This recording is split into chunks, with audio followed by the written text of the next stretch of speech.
Hi everybody, Robin here at Toadstool Tarot. Welcome back. I've been thinking about what makes a successful deck. Now, I have quite a collection, and I find that there are certain decks that I'm drawn back to over and over again, and I wondered why.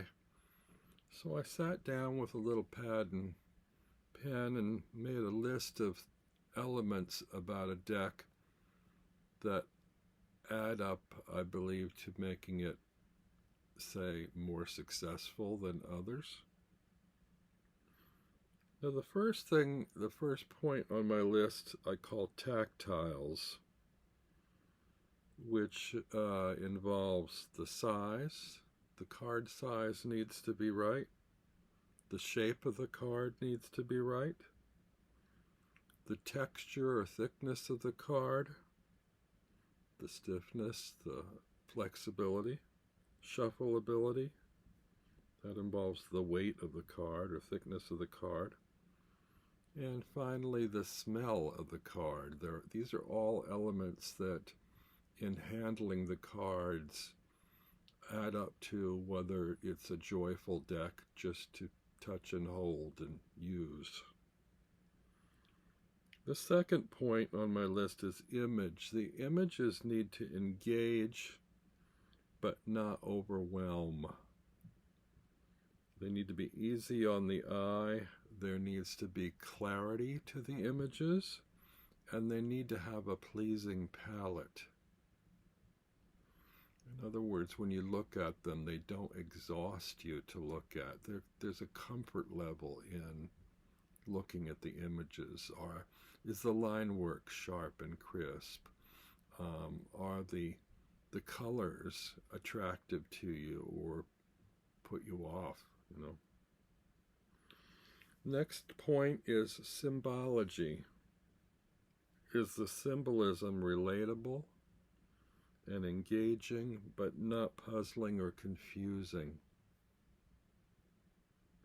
When you read the deck, is it easy to read, but still kind of draws something out of you that maybe isn't instantly apparent, but at the same time doesn't leave you scratching your head and wondering what the heck is going on here? Next, the guides that come with the deck. They should be supplemental, but not essential. They shouldn't be a crutch to reading the deck. The deck should be easy to read by itself without having to rely on a guide. But the guide can supply interesting extra information to expand on what you see. Next is the container. The packaging should safeguard your cards, but still be easily accessible.